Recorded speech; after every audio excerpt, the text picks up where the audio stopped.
When the blizzard cut power across North Dakota, what he built out of hay shocked everyone. North Dakota, January 1997.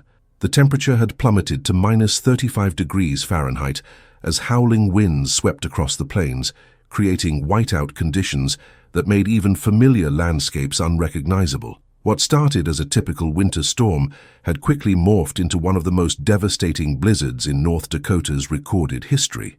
Power lines, weighed down by thick ice and battered by relentless winds, began to snap like twigs throughout the state. Within 48 hours, over 300,000 residents found themselves plunged into darkness and bitter cold. But as most huddled in their homes, wrapped in layers of blankets, one farmer in the small town of Minot would respond with an invention so ingenious it would later be studied by engineers across the country. Gary Greff, a 42-year-old wheat farmer with no formal engineering training, stared out of his frost-covered window at the blizzard that showed no signs of relenting. Unlike his neighbors who had backup generators, Gary's generator had failed just hours into the power outage. With temperatures inside his farmhouse dropping rapidly, he knew that without heat, survival would become increasingly difficult for him and his elderly mother who lived with him. I remember looking at the thermometer and seeing it drop to 45 degrees inside the house, Gary later told the Minot Daily News. I knew we had maybe 12 hours before hypothermia would become a serious concern, especially for my mother. What made Gary's situation particularly dire was that the roads were completely impassable. Emergency services were overwhelmed, and the National Guard had announced they couldn't reach remote farmsteads for at least 3 days. Gary needed to find a solution fast, and it would have to come from materials he already had on his property. As he sat at his kitchen table, illuminated only by the weak glow of a kerosene lamp, Gary's eyes fell upon the stacks of hay bales in his barn, visible through the kitchen window. In that moment, a memory from his childhood surfaced, something his grandfather had once mentioned about hay's insulating properties. My grandfather survived the blizzard of '66 by sleeping near his cattle and hay, Gary recalled. He always said hay holds heat better than most materials people have on farms. What happened next would demonstrate the remarkable innovation that often emerges in times of crisis. Instead of simply using the hay as insulation around the house, as many might have done, Gary began to conceptualize something far more ambitious, something that would not only keep his family warm, but potentially help his entire community. Hey there, I'm so glad you're watching this incredible true story. If you're enjoying it so far, take a second to hit that subscribe button and comment below telling me where you're watching from. Are you experiencing cold weather right now? Let me know in the comments. Now back to this amazing story of survival and innovation. With darkness settling in and the temperature continuing to drop, Gary made his way to the barn, forcing his way through snowdrifts nearly 6 feet high. The physical exertion alone was dangerous in such conditions, but desperation drove him forward. Inside the barn, sheltered somewhat from the howling winds, Gary began examining the hundreds of hay bales stored there. He knew that hay was an excellent insulator, but simply bringing bales into the house wouldn't be efficient enough. What if, he wondered, he could somehow harness hay's natural properties to actually generate heat, not just preserve it? The science behind what Gary was considering wasn't entirely novel. Hay, when compressed and slightly damp, undergoes a natural decomposition process that releases heat. Agricultural experts had long warned farmers about the spontaneous combustion risks of improperly stored hay. But could this natural process be harnessed in a controlled manner? Gary's knowledge of this principle was limited to practical experience rather than scientific understanding. Yet as the bitter cold threatened his family's survival, this farmer was about to apply a lifetime of agricultural knowledge to create an emergency heating system that would later be documented in engineering journals and agricultural publications across America. As night fell completely and temperatures dropped even further, Gary Greff began gathering tools from around his barn. With frost forming on his beard and his fingers stiffening from cold, he started work on a contraption that would soon save not just his family, but eventually dozens of others across North Dakota's frozen landscape. Gary Greff's hands, chapped and reddened by the cold, worked methodically despite the biting temperature inside the barn. The digital thermometer he'd brought from the house now read 28 degrees Fahrenheit, warmer than outside but still dangerously cold. His breath formed thick clouds in the dim light of his kerosene lantern as he began sorting through the hay bales, looking for ones with the perfect moisture content. Too dry and they won't generate enough heat. Too wet and they might actually catch fire, Gary muttered to himself, drawing on knowledge passed down through generations of North Dakota farmers. What Gary understood intuitively was the science of exothermic reactions. When hay with approximately 22 to 25% moisture content is compacted, bacteria begin breaking down the organic material. This microbial decomposition produces heat, sometimes enough to cause spontaneous combustion in hay storage, a well-known hazard among farmers. But Gary wasn't looking to prevent this reaction, he wanted to harness it. Using a simple moisture meter designed for testing grain, Gary methodically checked dozens of bales, setting aside those with ideal moisture levels. He needed enough hay to generate substantial heat, but not so much that it would become uncontrollable. This delicate balance would be critical to his plan's success. By midnight, with the blizzard still raging outside, Gary had selected 32 bales that met his criteria. Now came the challenge of designing a system that could capture and distribute the heat while preventing carbon dioxide buildup or fire hazards. Without formal engineering training, Gary relied on principles he'd observed throughout his life on the farm. I remembered how my father used to set up air circulation when drying grain, Gary later explained to researchers from North Dakota State University who documented his invention. It was all about controlled airflow and heat distribution. Working by lantern light, Gary began constructing a makeshift platform in the corner of his barn using wooden pallets. This would serve as the foundation for his hay heat generator, elevating it from the ground to allow for better air circulation. He arranged the first layer of bales in a circular pattern, leaving a hollow core in the center. Next came the most crucial component, a series of metal pipes salvaged from old irrigation equipment. Gary carefully positioned these pipes to run through the center of the hay structure and then extend outward. The pipes would serve as heat conduits, drawing warmth from the decomposing hay and dispersing it into the room.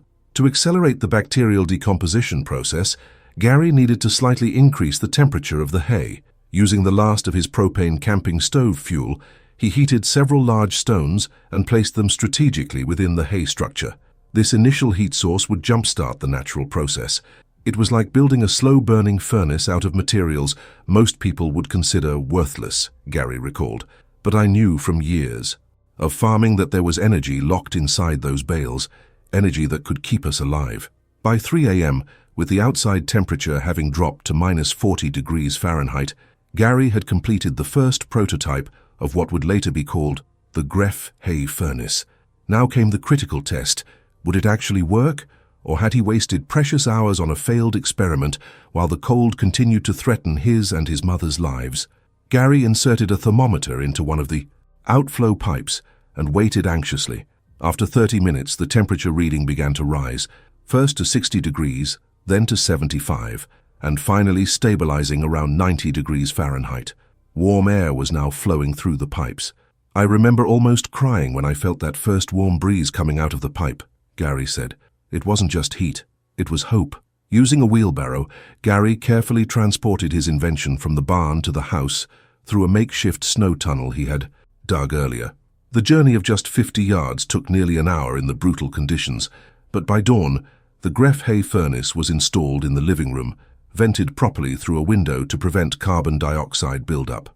As the first rays of sunlight struggled to penetrate the ongoing blizzard, the temperature inside the Greff home had risen to a livable 62 degrees. Gary's elderly mother, who had been shivering under layers of blankets, felt the warmth returning to the house.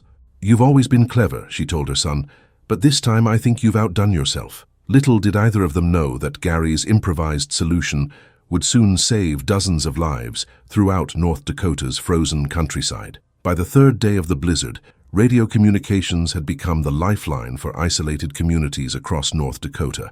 Emergency services were broadcasting on all available frequencies, providing updates and collecting reports of stranded citizens. It was through one of these emergency broadcasts that Gary Greff first shared his innovation. Using a hand-cranked emergency radio, Gary managed to reach the local sheriff's department. "I've got heat," he reported, his voice crackling through the static. "I've built a heating system using hay bales that's keeping our house above 60 degrees. The dispatcher, initially skeptical, asked for details, which Gary provided in careful, methodical terms. The sheriff, who happened to be in the room during this exchange, immediately recognized the potential implications. Within hours, Gary's technique was being broadcast across emergency frequencies throughout the state. "This is an emergency notification," announced the KFYR radio station in Bismarck. "A farmer in Minot has developed a method of generating heat using common hay bales. If you are without power and have access to hay, please stay tuned for detailed instructions." Dr. Sarah Lindstrom, an agricultural engineer at North Dakota State University, who later documented the phenomenon, explained the significance. What made Gary's innovation so remarkable wasn't just the science behind it, which was sound, but the accessibility. Nearly every farm in North Dakota had the materials needed to replicate his design. As instructions spread via radio, the first to implement Gary's design were his closest neighbors, the Peterson family, who lived 2 miles down the road. Tom Peterson, fighting through snowdrifts, made his way to Gary's farm to see the invention firsthand. "I couldn't believe how simple yet effective it was," Tom later told the Bismarck Tribune. "Within 4 hours of building our own, the temperature in our house went from 38 degrees to 65. It likely saved my youngest daughter, who had already started showing signs of hypothermia. If you're still with me, I'd love to hear your thoughts. Drop a comment below telling me if you've ever experienced an extreme weather event or if you've seen innovative solutions emerge during emergencies. And if you haven't subscribed yet, hit that button. We share incredible true stories like this one every week. Now, let's continue with how this remarkable invention spread throughout North Dakota. By the 4th day, an estimated 75 households across 3 counties had implemented versions of the Greff hay furnace. Emergency responders, battling impossible conditions, began prioritizing the delivery of instruction pamphlets alongside essential medications during rare breaks in the weather. The National Guard, finally able to deploy helicopters when the winds temporarily subsided, reported seeing makeshift chimneys made from farm equipment protruding from snow-covered homes, a visible sign of Gary's spreading innovation. In the town of Rugby, about 70 miles east of Minot, the innovation took on a communal form. Mayor Harold Jorgensen organized the construction of a large-scale version in the town's community center, using hay from multiple farms. This central heating location became a refuge for dozens of residents whose homes couldn't accommodate the system due to size constraints or lack of proper ventilation. "We modified Gary's design slightly," Mayor Jorgensen explained when interviewed by the Associated Press a week after the blizzard. "By increasing the scale and adding more ventilation pipes, we managed to heat nearly 3,000 square feet. At one point, we had 47 people sheltering in the community center, all kept warm by essentially the same microbial processes that cause compost to steam on cold mornings." As news of the innovation spread beyond emergency channels, scientists and engineers began to take notice. Dr. Robert Williamson from the University of Minnesota called it an elegant application of basic thermodynamic principles using readily available materials. The effectiveness of the Greff hay furnace varied based on the quality of hay and construction techniques, but households reported maintaining temperatures between 55 and 70 degrees Fahrenheit, well above the threshold for preventing hypothermia and protecting water pipes from freezing. Perhaps most remarkably, not a single fire was reported from the hundreds of units eventually constructed across the state.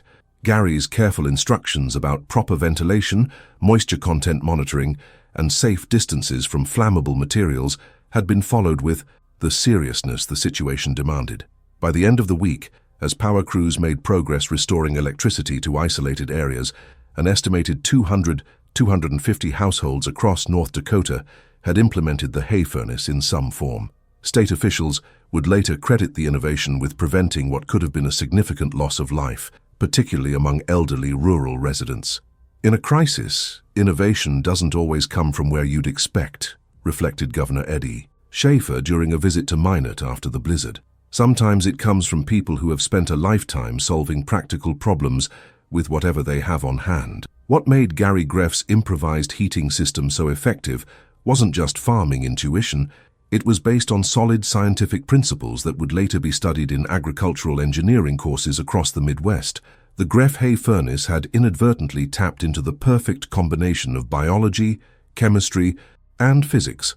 Dr. Elena Kuznetsov, a microbiologist from the University of North Dakota, who later conducted a comprehensive study of the phenomenon, explained the underlying science. What Gary created was essentially a controlled microbial ecosystem optimized for heat production. The specific bacteria involved, primarily Actinomycetes and various bacillus species, thrive in the 20–25% moisture range found in his selected hay bales. When hay is baled with this specific moisture content, these naturally occurring bacteria begin breaking down the cellulose and hemicellulose in the plant material. This decomposition process is exothermic, meaning it releases heat energy. Under normal circumstances, this heat dissipates into the surrounding environment, but Gary's design captured and channeled it instead. The beauty of the system was its self-sustaining nature, continued Dr. Kuznetsov. As the bales warmed, the bacterial activity increased, generating more heat.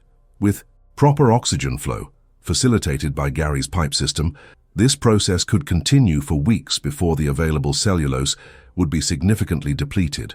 Temperature measurements taken from various Greff hay furnaces across North Dakota showed internal core temperatures ranging from 130 to 145 degrees Fahrenheit, well below the 170-degree threshold where spontaneous combustion becomes a concern, but more than sufficient to heat a typical farmhouse when properly channeled. The design's genius lay partly in its simplicity. The metal pipes Gary had salvaged from irrigation equipment served as thermal conductors, drawing heat from the hay's core and radiating it into the living space. The circular arrangement of bales created a natural chimney effect, enhancing air circulation and heat distribution without requiring mechanical assistance.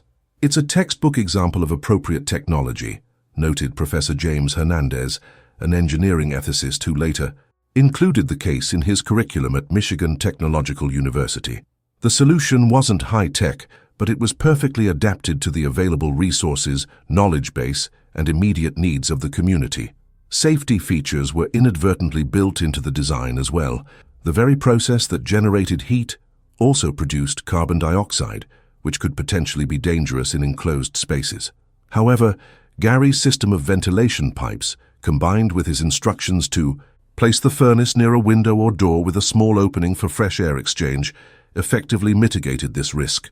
Furthermore, the moisture levels that optimized bacterial activity were also ideal for preventing combustion. As Dr. William Chen of the National Renewable Energy Laboratory later pointed out, the hay was wet enough to support microbial activity, but dry enough to prevent the anaerobic conditions that produce flammable methane. It was an accidentally perfect balance. The energy efficiency of the system proved remarkable as well. Calculations performed by engineering students at North Dakota State University estimated that a standard-sized Greff hay furnace, using approximately 30 bales, could produce heat equivalent to burning 15 gallons of propane daily, a significant output from what was essentially waste agricultural material. Perhaps most impressive was the system's longevity. While Gary had designed it as an emergency measure, many of the ECE furnaces continued operating long after they were expected to deplete their fuel source. The Peterson family reported that their hay furnace maintained effective heating for 11 days before requiring replacement bales, far longer than theoretical models had predicted. The reason for this extended operation appears to be related to the cold ambient temperatures, explained Dr. Kuznetsov. The colder environment actually optimized the bacterial activity cycle, creating a more efficient decomposition process than we typically observe in controlled laboratory conditions. This unexpected efficiency sparked interest among sustainable energy researchers. While hay decomposition couldn't compete with conventional heating methods under normal circumstances, the crisis had demonstrated its viability as a backup system in agricultural settings, particularly in regions where hay was abundant, but conventional fuels might be scarce or expensive. What Gary created wasn't just a stopgap measure, concluded Dr. Chen. It was a practical demonstration of bioenergy principles that we usually discuss only in theoretical terms. Sometimes it takes a crisis to remind us that effective solutions don't always require complex technology. Sometimes they're literally growing in our fields. As power was gradually restored across North Dakota, the hay furnaces were dismantled and returned to barns. But the scientific community had taken notice, and Gary Greff's improvisation would soon reach far beyond his small farming community. As February 1997 arrived and power was restored throughout North Dakota, Most of the Greff hay furnaces were dismantled, their components returned to their original purposes around farms and ranches, but the innovation's impact was just beginning to spread beyond the state's borders. The first formal documentation of Gary's invention came from Dr. Sarah Lindstrom at North Dakota State University, who had heard about the hay furnaces during the crisis. Intrigued by reports of their effectiveness, she visited several farms, including Gary's, to examine the designs and interview the families who had constructed them. What struck me immediately was the transferability of the concept, Dr. Lindstrom wrote in her initial research paper, published in the Journal of Agricultural Engineering. With minimal adaptation, this approach could be implemented in virtually any agricultural community worldwide that has access to hay or similar biomass materials. Her paper, titled Emergent Low-Technology Heating Solutions, the Greff Hay Furnace Case Study, was initially met with skepticism in academic circles. However, interest grew when actual performance data was presented, showing the consistent heat output achieved during the North Dakota crisis. By the summer of 1997, Gary had been invited to speak at 3 agricultural conferences, where he shared his experience with farmers from across the Midwest. Despite his lack of formal scientific training, his practical knowledge and clear explanation of the principles involved impressed academic attendees. "I'm just a farmer who needed to keep his mother warm," Gary told the audience at the Midwest Renewable Energy Fair in Wisconsin. "I didn't invent anything new.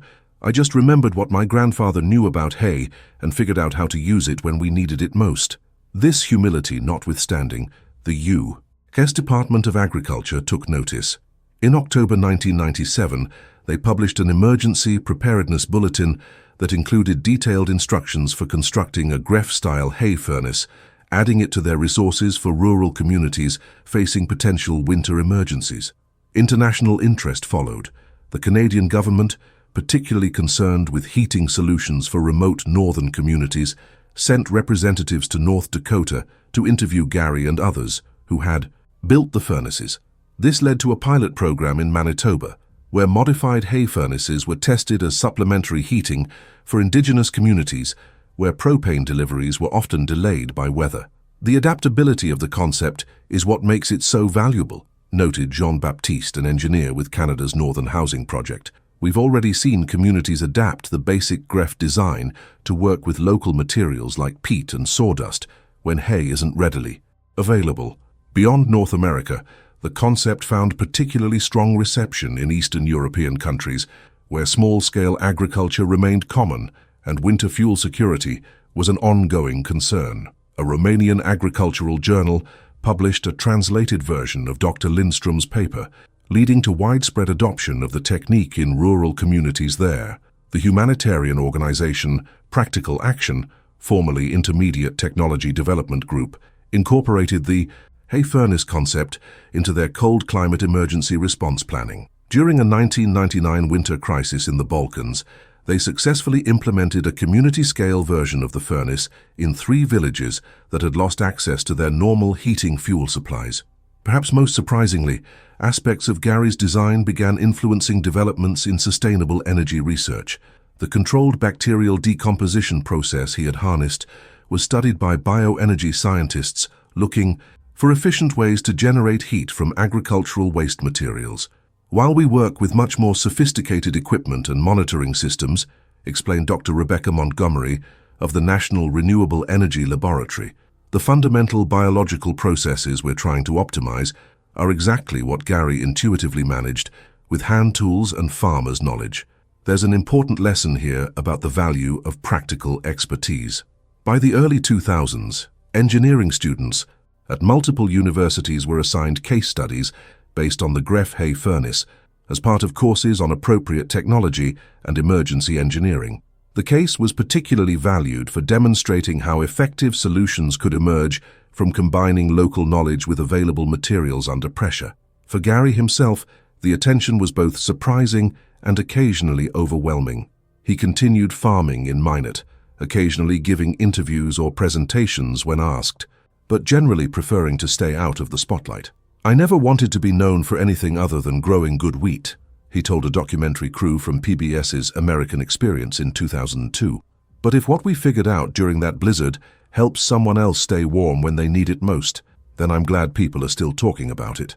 The legacy of his innovation would continue to evolve in ways even Gary couldn't have anticipated, reaching far beyond the frozen North Dakota plains where it had been born of necessity. By the winter of 1998-1999, what had begun as a desperate improvisation in rural North Dakota had caught the attention of federal emergency management officials. The Federal Emergency Management Agency, FEMA, having reviewed the documented effectiveness of the Greff hay furnace during the 1997 blizzard, initiated a formal assessment of its potential inclusion in rural emergency response protocols. We're always looking for resilient, locally implementable solutions that don't depend on supply chains or electricity, explained Deborah Garner, then director of FEMA's Rural Emergency Preparedness Division. The hay furnace concept checked all those boxes. FEMA's interest was spurred by a sobering statistic. Between 1990 and 1998, an average of 37 Americans died annually from hypothermia during winter power outages in rural areas. Many of these deaths occurred in farming communities that ironically had hay, resources similar to those Gary had utilized. In March 1999, FEMA organized a practical workshop in Bismarck, North Dakota, inviting Gary Greff and several other farmers who had successfully implemented his design during the 1997 crisis. Over 3 days, they constructed various versions of the hay furnace under controlled conditions, testing different hay types, moisture levels, and structural arrangements. The results confirmed what North Dakota residents had already discovered. Through necessity, with proper construction and ventilation, the furnaces consistently produced heat output equivalent to a medium-sized propane heater, with a single furnace capable of maintaining livable temperatures in spaces up to 1,200 square feet. More importantly, the FEMA tests addressed safety concerns that had been raised by fire marshals and public health officials. When built according to the guidelines established during the workshop, which included specific ventilation, requirements and minimum distances from combustible materials, the furnaces presented minimal fire or carbon monoxide risks. We needed to verify that this wasn't just a lucky improvisation that happened to work once, said fire safety engineer Michael Torgerson, who participated in the FEMA testing. What we found was that the basic principles were sound, and with proper guidelines, this could be a legitimate emergency heating option. Following the workshop, FEMA produced a 24-page, illustrated manual titled Emergency Heating Using Agricultural Materials, the Hay Furnace Method. 10,000 copies were distributed to rural emergency management offices across the northern United States, with particular focus on areas prone to winter storms and power outages. The Department of Energy, DOE, also took interest, though from a different angle. Their Office of Energy Efficiency and Renewable Energy saw potential connections between the principles of the hay furnace and their ongoing research into bioenergy. What caught our attention was the simplicity of the thermal transfer system, noted Dr. Raymond Wilson, then a program director at the DOE. Gary had essentially created a passive heat exchange system that required no external energy input once initiated. There were lessons here that applied to our larger-scale bioenergy research. In September 1999, the DOE awarded a $175,000 research grant to North Dakota State University to conduct a 2-year study on optimizing biomass decomposition for heat generation. Dr. Sarah Lindstrom, who had first documented the hay furnace phenomenon, led the project, with Gary Greff hired as a consultant. It was surreal, Gary later recalled. 1 minute I'm just trying to keep my mother from freezing, and 2 years later I'm in a lab coat helping PhDs run experiments. The military also expressed interest, particularly the Arctic Operations Divisions of the Army and National Guard. In regions where fuel supply lines could be compromised and temperatures regularly fell below freezing, alternative heating methods were always of strategic importance. In February 2000, Gary was invited to Fort Wainwright in Alaska to demonstrate his technique to military personnel. The Army subsequently incorporated modified versions of the hay furnace into their extreme cold weather survival training. What the military found particularly valuable was the psychological aspect, explained Colonel James Hoffman, who oversaw cold weather training protocols. When soldiers know they can create heat from materials commonly found in rural environments, it significantly boosts confidence in survival situations. By the turn of the millennium, What had begun as one farmer's desperate innovation had been formally integrated into multiple government emergency response systems.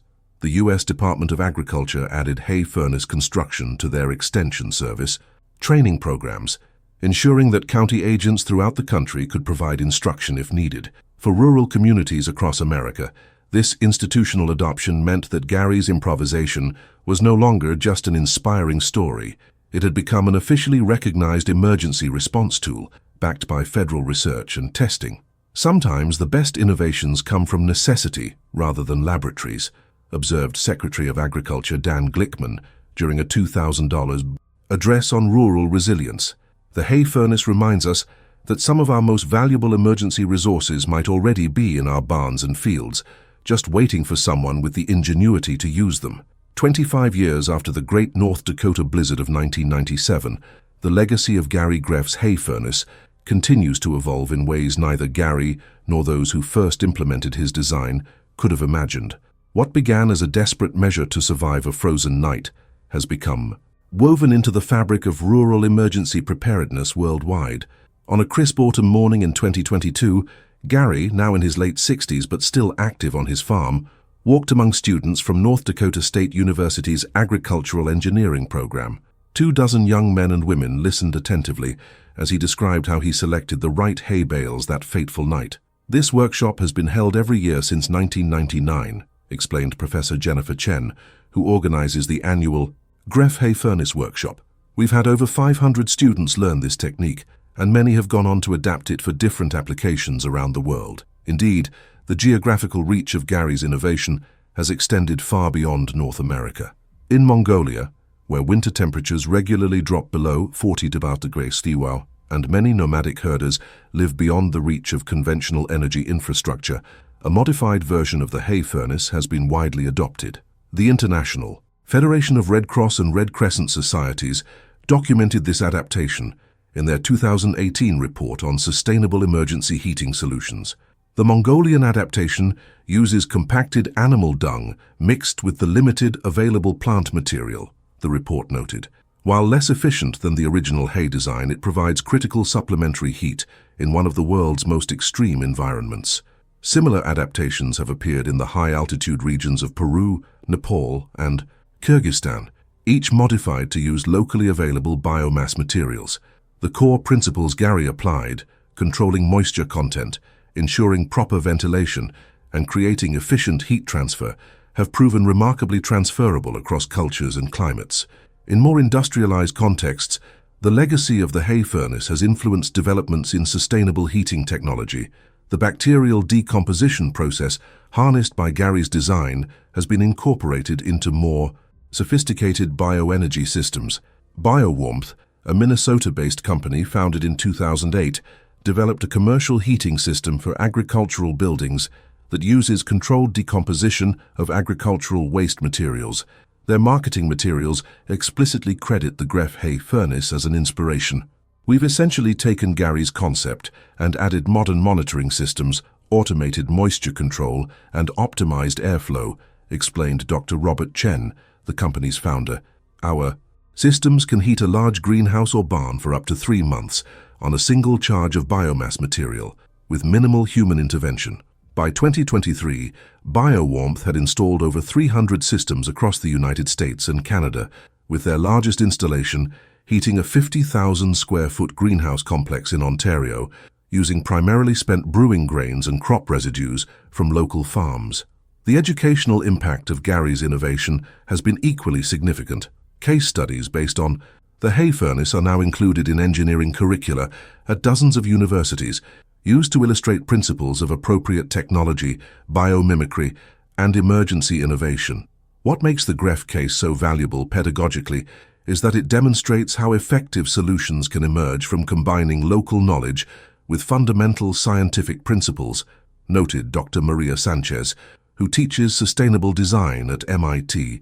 Our students, many of whom have never set foot on a farm, learn that innovation doesn't always require high technology or novel materials.